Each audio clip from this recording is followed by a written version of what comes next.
The May 22nd, 2023 meeting of the Intergovernmental Relations Committee will now come to order. Will the clerk please call the roll? Ms. DeFlorio. Here. Ms. DeFlorio is present. Mr. Johns. Here. Mr. Johns is present. Mr. Long. Here. Mr. Long is present. Ms. Vecchio. Chairman Hebert. Here. Chairman Hebert is present. Is there anyone signed up for the public forum? There is not. Is there anyone here that did not sign up for the public forum that would like to speak to the committee at this time? Seeing none, our next agenda item is a presentation by Pat Gooch, Senior Planner for Monroe County's Planning and Development Department, who will now give a brief overview of the 2024 to 2029 Capital Improvement Program as it pertains to the Intergovernmental Relations Committee. Gooch. Thank you, Mr. Chairman. You should all have a copy of the recommended 2024-2029 CIP. This report reflects the culmination of an 11-month process beginning in late summer, with departments proposing a 6-year funding plan for capital projects. A committee reviews the proposed projects and requires changes based on priority project and fiscal constraints on the program.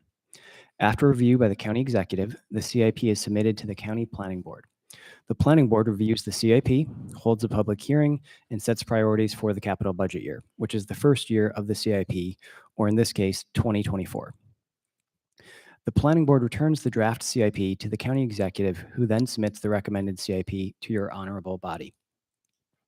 At the June meeting of the legislature, you will set a public hearing for July, and then upon your favorable review, vote to adopt the plan. There are no funding approvals associated with taking action on this referral.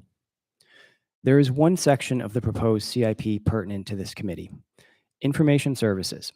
Information services supports network connectivity across the county, as well as human resources, finance and asset management tools, online presence and web applications, PCs, servers, and copiers. Their program is described on pages 8 and 9 of your CIP. All 3 information services projects are funded with county cash, meaning the funding comes from the county operating budget, not through borrowing. The information services program accounts for almost 5% of the total capital program. I will be happy to take questions when you get to this item on your agenda. Thank you for your time. Thank you, Mr. Gooch. The next item on the agenda is the approval of minutes. You have the April 24th, 2023 minutes before you.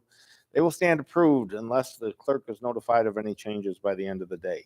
The next item on the agenda is new business. Mr. Clerk. Referral number 23-0144. Adopt the 2024 to 2029 Capital Improvement Program. Moved by legislator DeFlorio, seconded by legislator Johns. Is there any discussion? Seeing none, all those in favor, please signify by saying aye. Aye. Opposed? Item carries. Next item, Mr. Clerk. Referral number 23-0164. Authorize an intermunicipal agreement with the Hilton Parma Fire District for the storage and deployment of the Monroe County Hazardous Materials Response Trailer. Moved by legislator Johns, seconded by legislator DeFlorio. Legislator DeFlorio, appears you have a question. Yes. Thank you. Through the chair to the administration, can you tell me how this location was selected? Good evening, Steve Schalab with the Fire Bureau. Through the chair, this location was selected based on a number of our membership that's on the hazardous materials response team, specifically those in leadership positions who will be taking ownership of kind of the routine day-to-day activities associated with the trailer and the equipment contained therein. Thank you. And through the chair to the administration, I assume that this trailer is utilized for response all over Monroe County?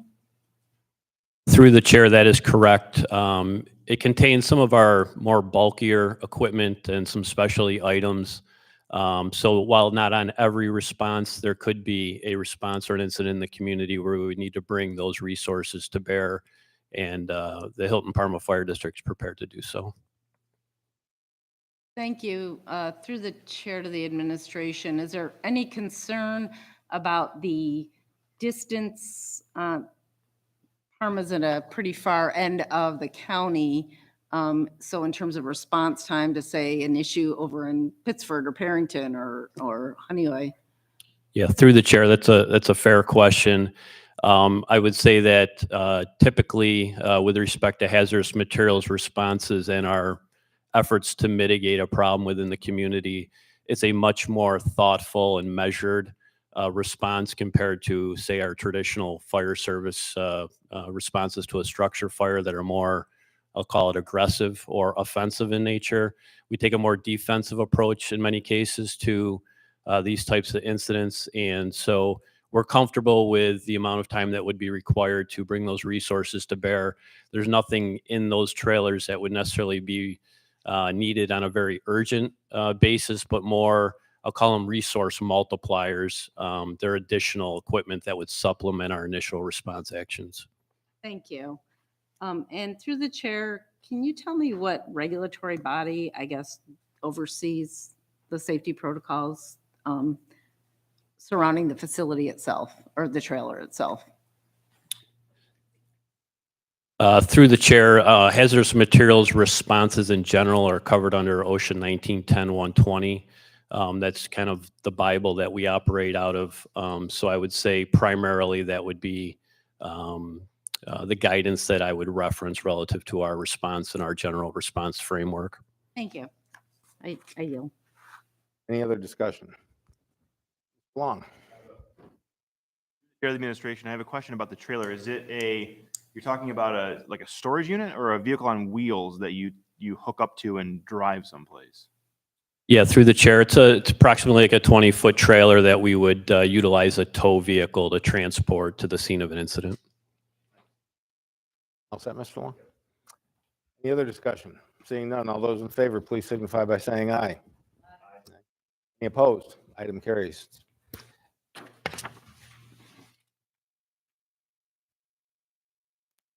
there any other matters to come before this committee? There being no other matters, the May 22nd, 2023 meeting of the Intergovernmental Relations Committee stands adjourned. The next meeting of the Intergovernmental Relations Committee will be held on Monday, June 26, 2023 at 5:30 p.m.